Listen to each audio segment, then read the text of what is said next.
information to be learned from. This particular chapter covers common misconceptions throughout history. We hope that you'll find it enlightening, interesting, and educational, and just maybe you'll walk away having learned something new and acquired a new bit of trivia that you can tell to friends, family, or anybody really. Let's get started.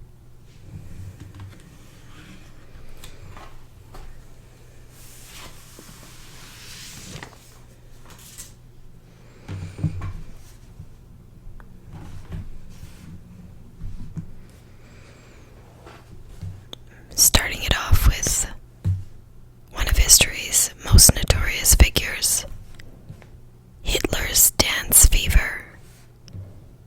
When France surrendered to the Nazis during the Second World War, did Adolf Hitler really perform an odd little jig?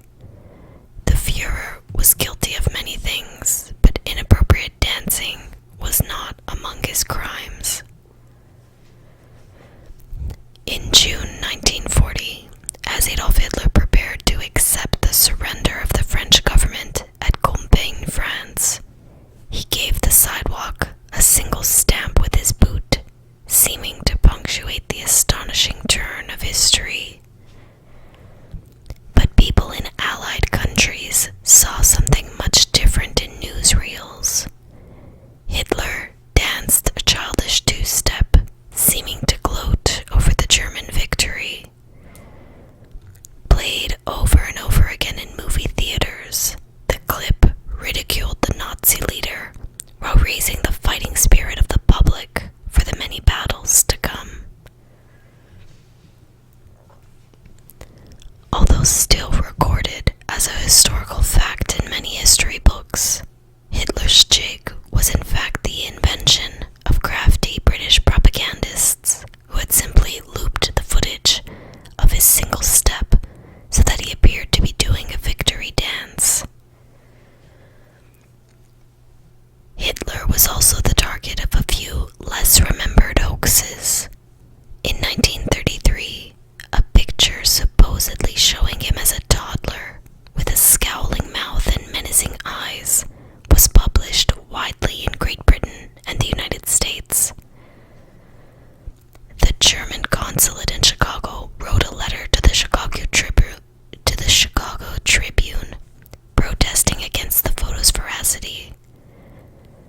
5 years later, the image was identified by a woman named Harriet Downs, who said it was actually a baby photograph of her own son, John, which had been obviously retouched and darkened to make the child appear more sinister. The photo was then officially retracted by Acme News Pictures.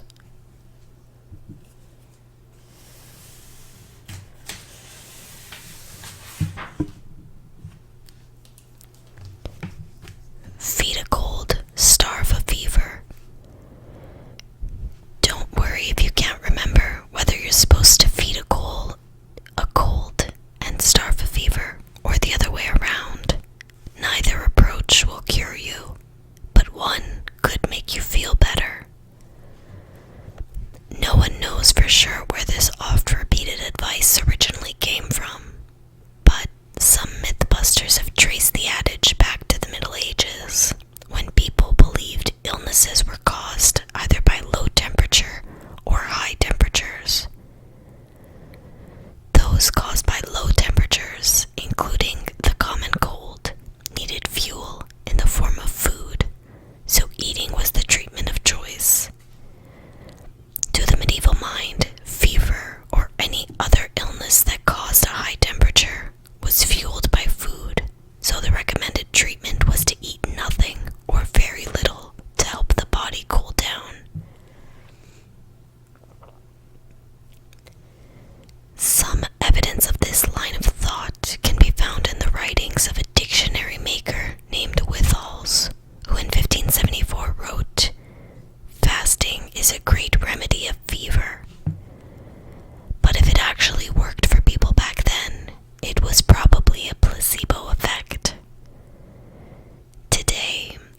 Most medical experts, except for practitioners who promote fasting for healing, totally disagree with the notion of overeating or fasting to treat viral infections that cause colds and flu.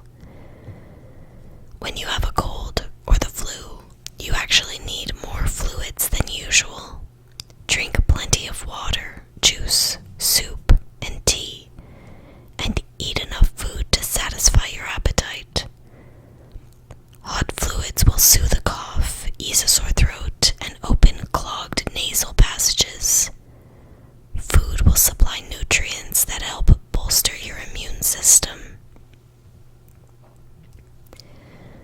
So stock up on chicken soup and tea and honey when the inevitable cold or fever strikes.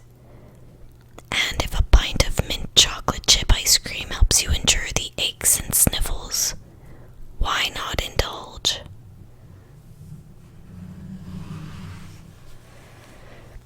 Which witches burned?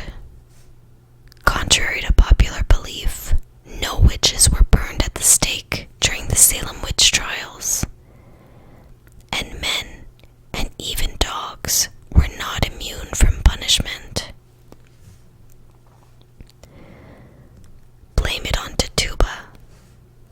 According to 17th century residents of Salem, Massachusetts, Satan was always seeking to tempt God-fearing locals into witchcraft. In 1692, the town pastor owned a slave from Barbados named Tituba, who entertained the local children with fortune-telling. No one knows the actual reason, but the girls among the group began to claim that they were being spiritually tormented. They also began to exhibit such strange behaviors as hysteria, seizures, and apparent hallucinations. Some people identified the illnesses as a condition known as ergotism, which is caused by a rye fungus. But the more likely explanation is simpler. These were just children being children, eager for attention, imitating one another, and aware that the attention ends once the charade does. Nonetheless, Tituba was quickly identified as the source of the beguiling spells, and she ultimately confessed under pressure. But rather than being burned at the stake, her punishment was that she was indentured for life to pay the costs of her jailing. Her arrest was the snowball behind an avalanche of accusations. Those subsequently charged with being witches were either proven guilty or soon to be proven guilty. Witches take many forms. About 150 people and 2 dogs were arrested during the trials, and 19 people, including 6 men, were hanged. One gent who refused to enter a plea was subjected to pressing, a form of torture in which rocks are slowly placed atop a person's body until he or she finally suffocates, a process that can take as long as 3 days. Suddenly, incineration doesn't look so bad.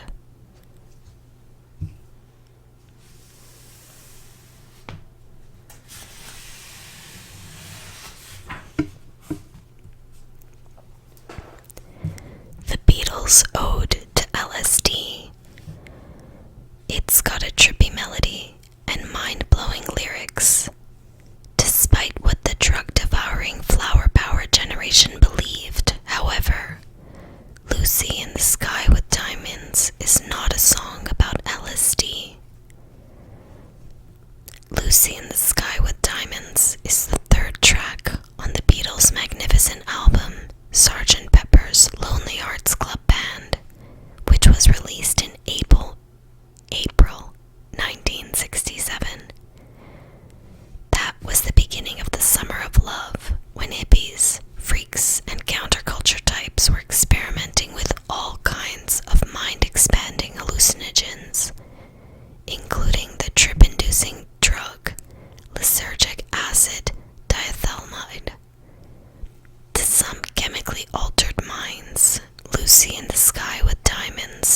each of the Beatles has readily admitted to using acid during this period in their lives, but all of them have denied that Lucy in the Sky with Diamonds was inspired by the drug. The true inspiration for the song, as consistently stated by Lennon, was a drawing made by his then 4-year-old son, Julian, depicting a little girl surrounded by twinkling stars. The drawing, Julian explained to his father, was of his schoolmate Lucy O'Donnell, who was floating through the sky among diamonds. Lennon said the image reminded him of Lewis Carroll's Through the Looking Glass, which in turn inspired the lyrics in the iconic Beatles song. Lucy in the Sky with Diamonds isn't, as many believe, a song about LSD. Given the context of the times, however, it's not inconceivable that Lennon dropped a hit while writing it.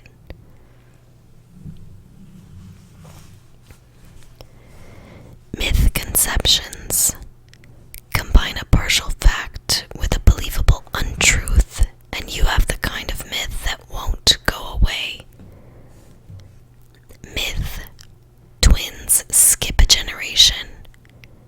If your grandmother had twins, so will you. Fact. While twins can run in families, the whole skip a generation thing isn't true. Identical twins result from one fertilized egg randomly splitting, creating two siblings with identical DNA. But there is no known gene that influences this process, so it's really just a rare coincidence when a big family has more than one set of twins.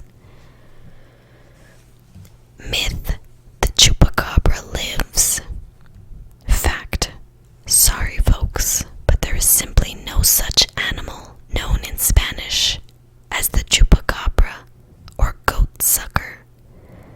This ferocious little animal, found in the American Southwest, is a figment of overactive imagination. While we're at it, there's no such thing as a jackalope either. Myth. Eating carrots will keep you from going blind. Fact.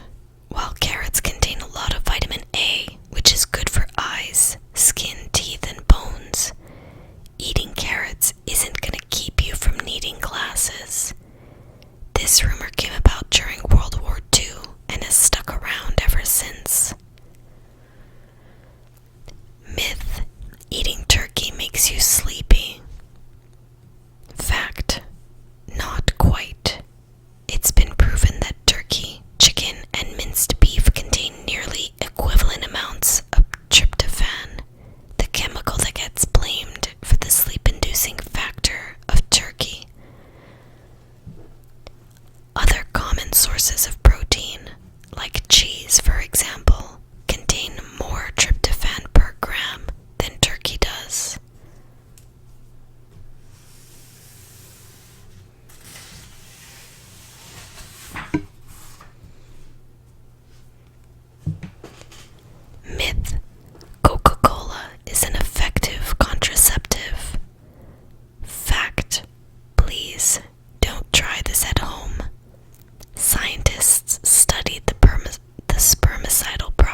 on December 22nd, 1955, in a game against the Boston Bruins, Howe, playing for the Detroit Red Wings, scored the tying goal, set up the winning 3-2 tally, and bested beantown left winger Lionel Henrik in a spirited tussle.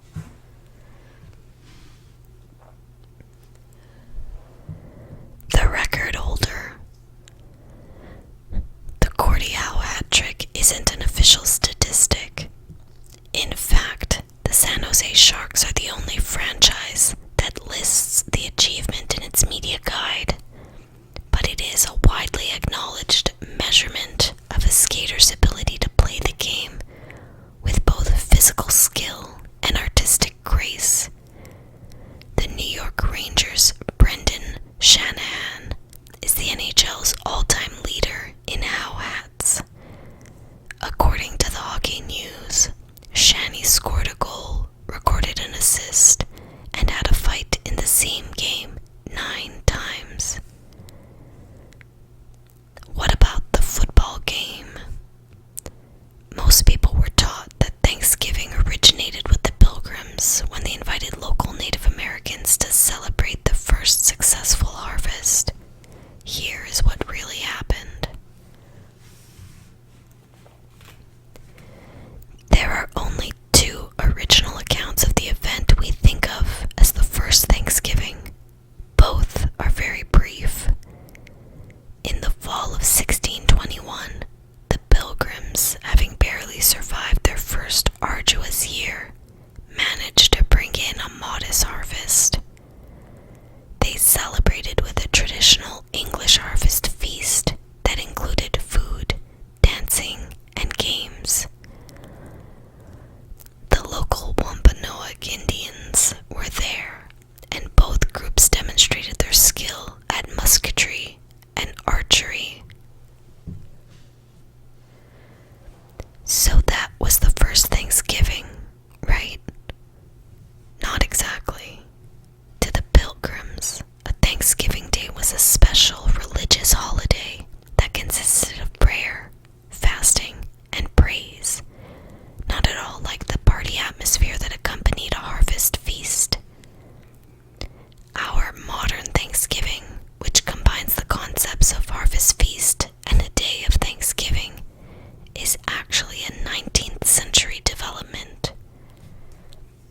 In the decades after the Pilgrims, national days of Thanksgiving were decreed on various occasions, and some states celebrated a Thanksgiving holiday annually.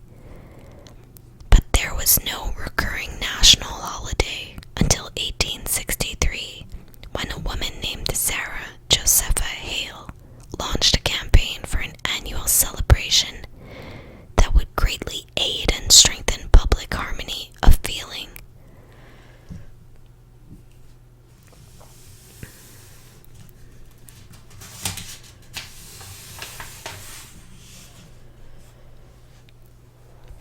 Such sentiments were sorely needed in a nation torn apart by the Civil War.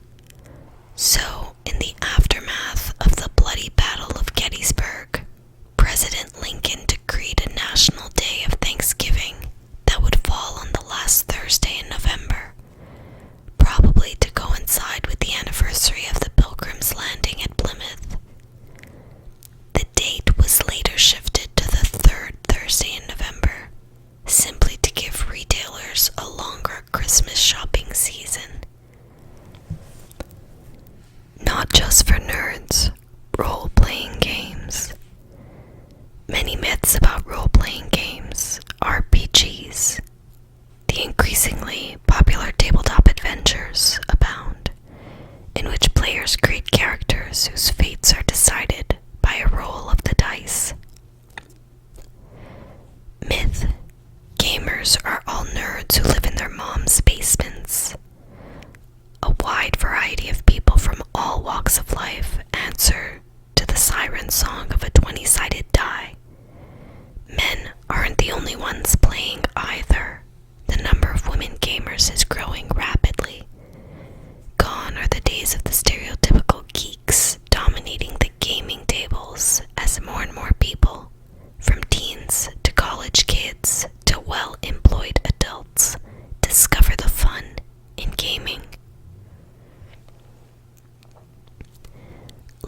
action role playing. LARP is sick. People bite each other and hit each other with weapons. There are always a few groups who prefer to play things out with props, but most standard LARP rules do not allow it. In fact, the rules for combat are strict for the player's safety. A common way to play combat is that the participants have index cards, one for each weapon they use, rather than an actual prop. When they attack, they tap the target with their card. Physical contact between players is extremely limited, if not strictly forbidden. Myth, Dungeons and Dragons, D&D, is satanic. This rumor most likely started because of the large image of a demon on the cover of the original Dungeon Master's Guide. If it has a devil on the cover, that must mean it's satanic, right? In fact, the first couple of modules, or suggested campaigns, were designed so that the players would eventually fight and destroy the devil. So why is there a demon on the cover? The answer is simple: design and marketing. A big nasty demon presents the possibility of a more interesting challenge than a low-level kobold or a simple skeleton. It's obvious that game developers were eager to get away from the satanic stereotype. The second edition Monster Manual is noticeably thinner in the D section. All references to demons and devils were removed. However, the use of demonic nasties as villains was popular with players, so the characters made a comeback in the third edition, released in 2000. Myth, RPGs teach kids how to cast spells. If you think reading the D&D Player's Handbook will teach you how to cast a real magic missile, you're in for a surprise. Waving your arms around and saying some variation of abracadabra fireball won't accomplish anything but knocking over your soda. The Harry Potter books give more details on how to cast a spell than D&D does. The rules lay out whether you need a special component, such as an identifying spell that requires a pearl worth 100 gold pieces, or if you need to be able to speak and or make certain motions, since you could be silenced or held immobile and therefore unable to make the required verbal or movement-based parts of the spell. What those specific words or gestures are is not usually mentioned, though a few gestures were included in earlier editions as in-jokes. For instance, to cast a spell that caused small flames to spout from the caster's fingers, the caster had to make a hand gesture that was the same as one would make to light a lighter. To cast a spell in the game, the player would say, "I cast, insert a spell name." No rituals involved.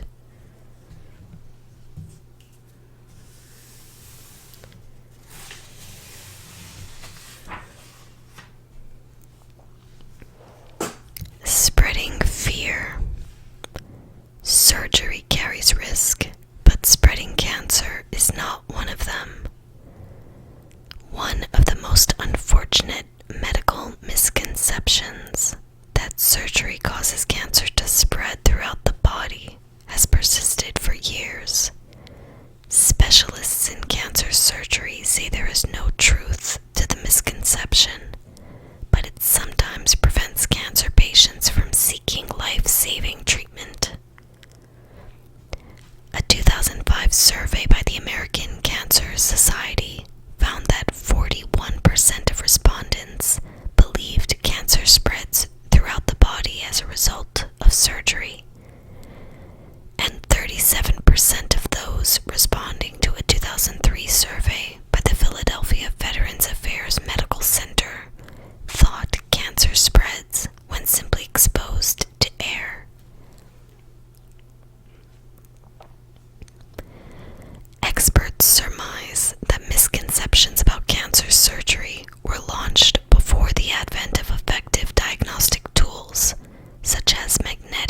resonance imaging and ultrasound.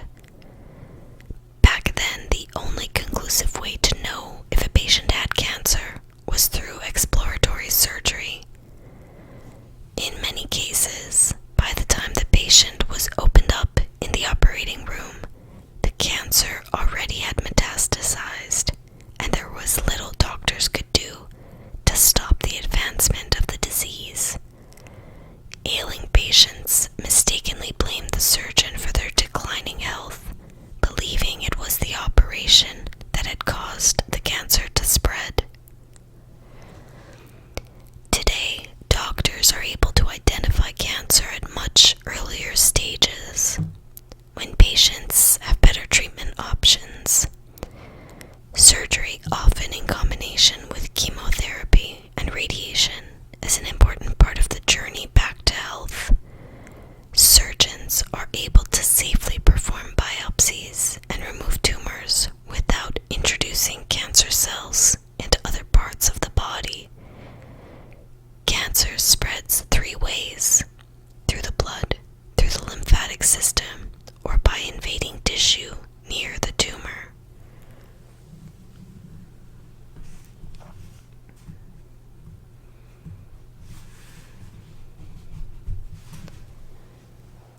And with that, this particular reading from the Book of Incredible Information will draw to a close.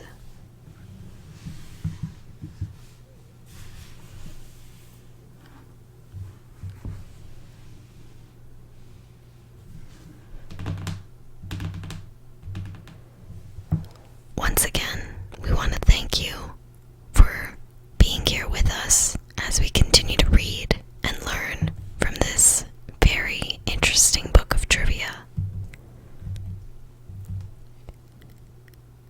We do hope we'll see you again in our next videos that will be coming soon.